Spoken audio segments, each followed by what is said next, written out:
nagsimulang mag-collect ng ng mga ganitong memorabilia?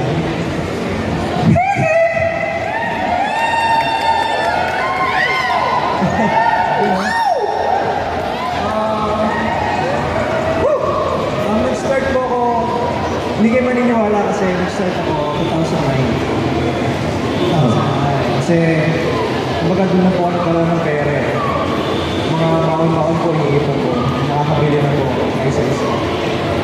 Ayan, so doon nagsimula like yung allowance mo, iniipon mo lang, then eventually, doon na Michael Jackson. Bakit hindi ibang pop star? Bakit sinus mo si Michael Jackson? Same year din po, 2009. Nangyari po yun nung napanood ko siya sa TV kasi nga po namatay po siya.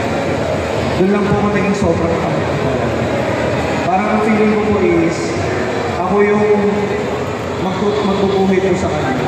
Time na yun, nawala po. Kaya yun po yung ginagawa ko tayo. So doon nag-start yung passion mo na now, let's talk about dito sa memorabilia. Ano yung pinaka-first item na kinolect mo? And yung sa tingin mo yung pinaka-important among din sa memorabilia mo? And can you share dito sa ating mga manonood ngayon? Nag-start po yung memorabilia ko, dyan dala ko siya. Maliit na figure po dyan na black yun. Nagmakawa pa ako sa father ko niya na bilhin. Kasi medyo 400 pesos po ata mo. Hindi ko po siya afford. Nagmakawa pa po talaga ako, umiyak-iyak pa ako. So nung nagkaroon po ako noon, 3 pieces na po siya. Nag-enjoy na po ako ng ulit. Bali, ang pinaka-ano ko po, ang masasabi ko talaga ng rare or hard to find, yung pants po na yun. Ay, okay, sa photos mo. Kasi yan po, ginamit po nung pa-double yung mic sa Pepsi commercial. Talaga sobrang rare. Can you share anong commercial ko? Pepsi commercial po yung The Chase. Okay. Okay. You're being portrayed as a Filipino Michael Jackson. So, out of this collection that you have right now, ano pa yung gusto mong i-add? Ang gusto ko po talaga is yung life size. The life size stand sa talaga. Saka nagpa-plan din po ako may magtayo ng diner na Michael Jackson theme po. Oh! Yun po talaga yung plano ko sa mini museum po ng Michael Jackson.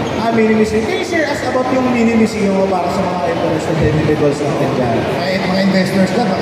Yes! Ano po talaga kung passion niya talaga, lalaki siya ng ganun eh. Kahit hindi mo siya mapapansin na paunti-unti. Magugulat na lang po kayo, yung bahay niyo wala na mapaglagyan ng upuan. Wala na pong mapaglagyan ng appliances. Ganun na po. Kaya, baka ko po siya ma-share na sa public. Ito po, first time ko pong gawin to. Kaya, i-share sa public po yung iba kong collect. Oh, first time na siya. First time ko po ginawa. We are very thankful naman na the public actually enjoys it. Everyone is asking a lot of pictures from you. They're looking about dun sa mga collection mo.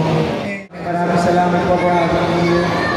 And sa mga hindi pa po nakakilala sa akin, ako po si John Mark de Guzman. Lahat po ng social media accounts ko, John Mark de Guzman. Yun lang po. Ako din po yung kay Kong TV. Yung nag-surprise po kay Kim. Maraming salamat po.